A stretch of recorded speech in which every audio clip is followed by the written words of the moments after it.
It's crazy to think that it's already time to start ripping out some crops and making room for a few more summer things. But it is. For the most part, the garden's all planted up. There's a couple different things that we can rip out of the ground today to make room to plant even more things. So that's the main goal for today, rip out stuff and plant new things. The first thing I want to rip out is this arugula right here that's flowering. Now we've been really enjoying this arugula. Some people call it rocket, and it's been really yummy for salads this spring. However, it's flowering and it's starting to taste bitter, so it's time to rip it out. I also have some green beans planted already along this cattle panel, so by ripping this arugula out, it'll give the green beans a little more space and sunshine to grow.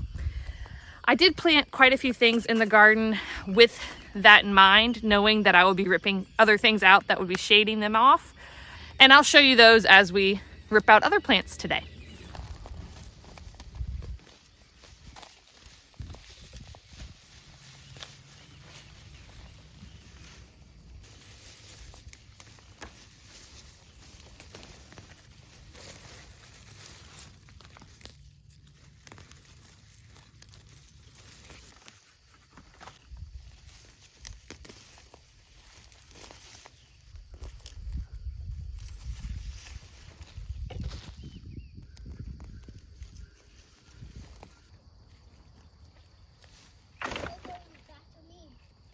These are the green beans growing. This one got a little bent, but it'll be all right.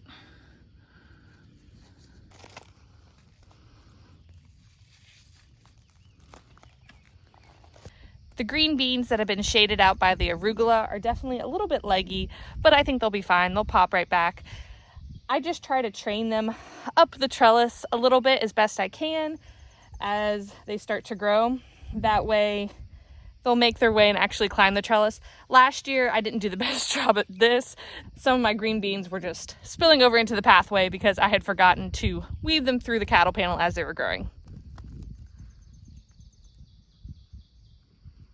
The cilantro keeps trying to bolt on me too, so I just come through and pick off the top of it as often as I can, and it seems to slow it down a little bit. So hopefully we can still keep harvesting cilantro. There's a chicken marinade I've been doing a lot with cilantro and lime and honey, and it's really yummy. Plus, you know, just guacamole and fresh cilantro and different things is always a good treat. See the little flowers starting to try to form? Just pick those off.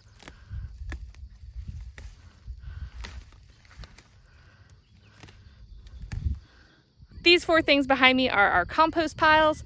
So I just threw the arugula in there, and I'll throw anything else we rip out today in there as well. I have to give props to Ryan because anything he does, he takes the time to measure and put a string line up and do it very properly. And I am more of the creative, oh, I just want to get it done, so I'm going to get it done. So these compost pallets are crooked and not in line with the edge of this garden bed. If ever I put the drone up and see the aerial footage, it drives me crazy. So Ryan's way is the better way of string lining it up. You can definitely tell I did the compost pallets by myself and Ryan placed the raised beds. I don't always appreciate the longer method, but I appreciate the end result. Our very first sunflower is also blooming. This is one that had volunteered from last year. This hollyhocks here is also just covered in buds, so that's gonna be really pretty here soon. There's actually a lot of free room here now in this bed to plant some different things now that arugula is gone. And this is also lettuce and carrots in the rest of this bed. So after we finish ripping out everything, we'll come back and do some planting. These two beds are filled with garlic, so we'll be harvesting the garlic here once they die back a little bit more.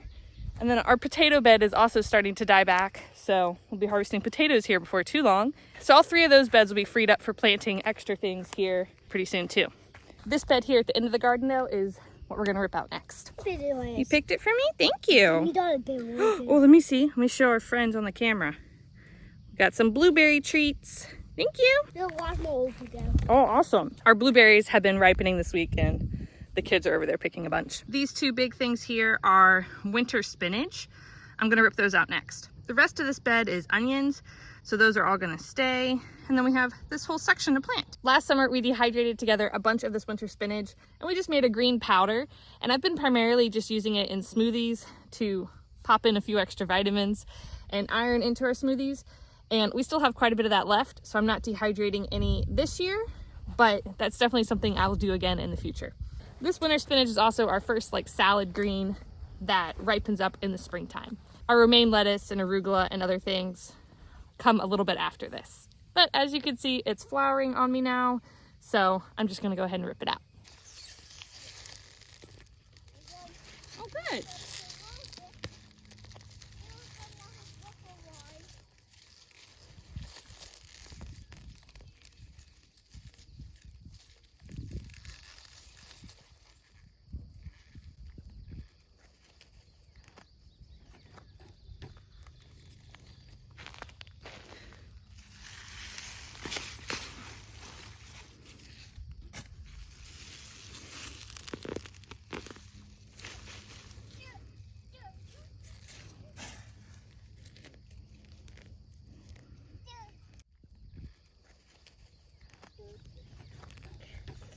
Do you want me to take the green part off? Yeah. Okay. Yeah. Okay.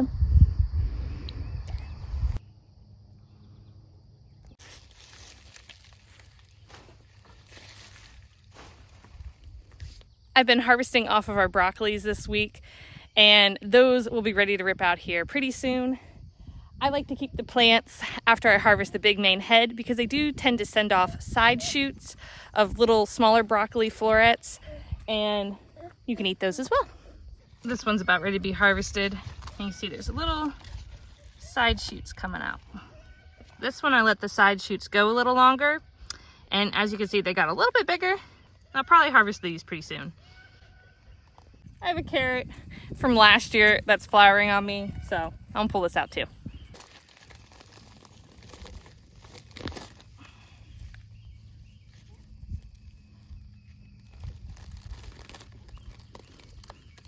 That's actually a piece carrot. I have a bowl of some plants and some seeds to spread around the garden today. Now that we've gotten things a little bit cleaned up and we've made some room, I did forget, but thankfully I labeled it. I do have a dahlia growing in the corner of this bed that had the arugula in it. So there is something else that will already be coming up in this bed, but we still have this entire other section here to plant up. I've been trying to think what we eat the most around here to determine what I plant up. And the first thing I was thinking of is zucchini. We do eat a lot of zucchini, just fresh zucchini. Grilled is one of my favorite ways to do it. And we also use zucchini for muffins and zucchini bread and things like that. So I definitely want to make sure we have a lot of that. We deal with squash bugs here, so I'm sure some of the zucchini plants I've already planted will be attacked and killed off. So hopefully by succession sowing some, we'll have plenty of zucchini this summer. Now I do have a couple different types. Most of the zucchini I've already planted is the hybrid Tigress F1 zucchini from Johnny's. So I still think I'm gonna do some of that here in this bed and do a succession planting of that.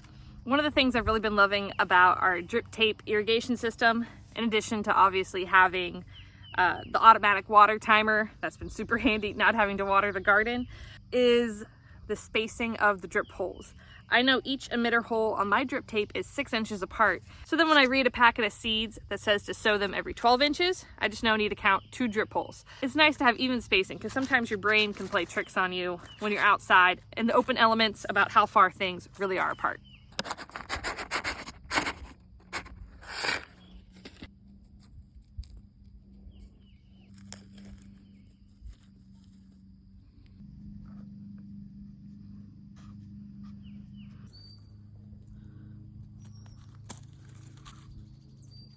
Planted the zucchini right along this drip tape here in the middle, so I don't have to worry about watering in the seedlings. Whenever the drip tape runs, it'll get the seed. And then the plant should probably fill in this area here. I did 3 plants here, and there's a little bit of room over there in that corner for maybe a flower. And then I have a pocket here as well.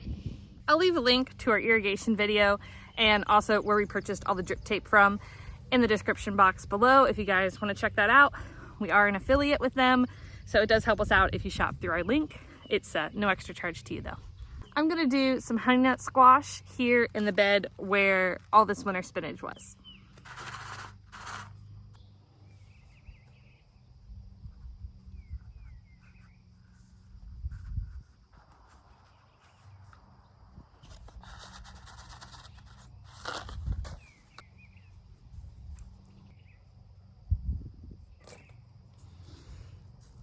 A couple of my peas are kind of dying, especially on some of the sugar snap peas. So I'll be having to come through and rip out some of those here, but that'll be another video. I have one little corner in this bed where I'm gonna plant a lemon squash. I've never grown the lemon squash before, but look at that picture. Isn't that just so cute? It literally looks like a lemon. So we're gonna try those out this year.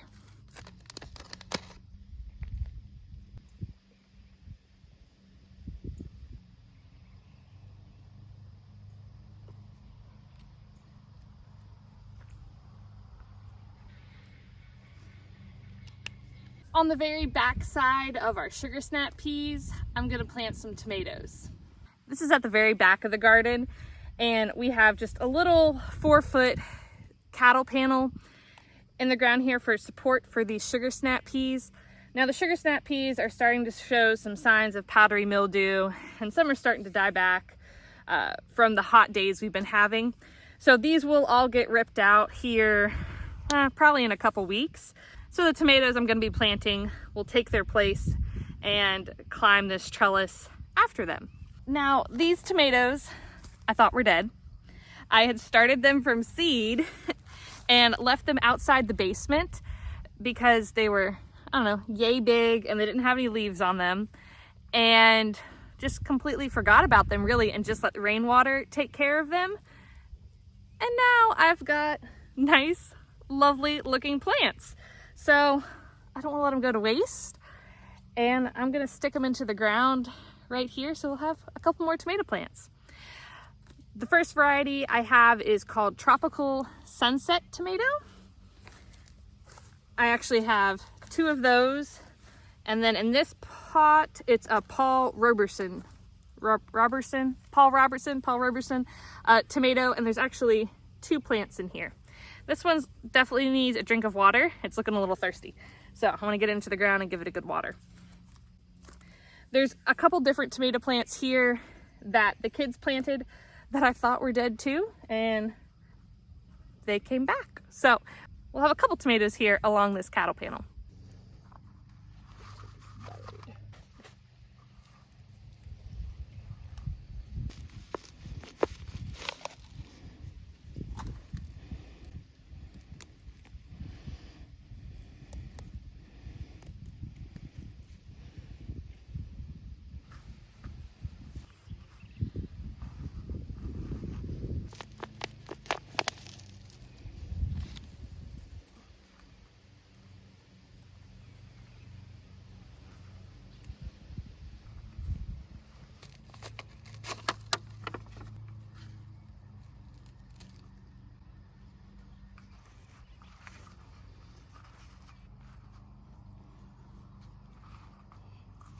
I'm also going to stick a few watermelon seeds into the ground. Last year I planted some watermelons direct from seed in July, which we're in June now, and they were some of the best watermelon we had all season. So it's definitely not too late to plant your watermelon if you're in Virginia, Zone 7. I'm going to go ahead and put some in the ground. First one is just a classic Crimson Sweet watermelon.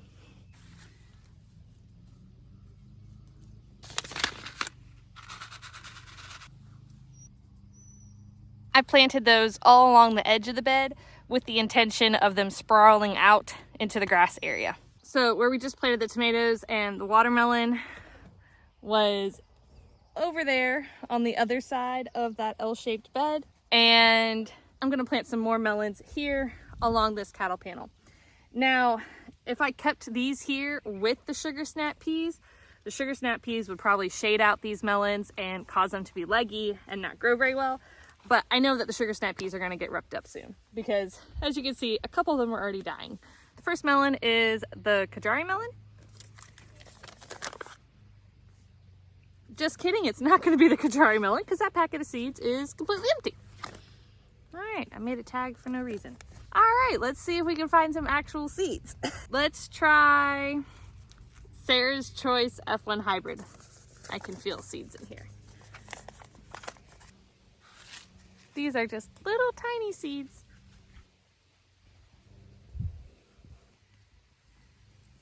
Then let's do some of the sweet passion muskmelons. Oh, thank you, sweetie. Okay, there's 2 in here. You guys can each have one. Thank you. You guys gonna pick some strawberries and put in the cups? Yeah, I want to. That sounds like a fun idea. Do you want to plant the seed somewhere? You want to plant it over here? Yeah. Okay. Around the back side of this little cattle panel of sugar snap peas, there's some corn growing and some sunflowers. But then there's kind of a little bit of an empty space along the edge of the back side of the strawberries. So let's try to plant this mango hybrid melon right here. I mean, I personally think you can never have too many melons in the garden. Some fresh melons straight from the garden on a hot summer day is always a nice treat, especially with kids around. They always enjoy it. This is my first year growing poppies, and I just noticed that the frosted salmon poppies are starting to crack and show some color. Now, this is my first year growing these, so I've never harvested poppies before, but I was doing some research this morning, and one of the advice that I found was that you're supposed to harvest them when they just start to show the first sliver of color, and then they'll open the rest of the way in your vase. So that's what we're gonna give a try.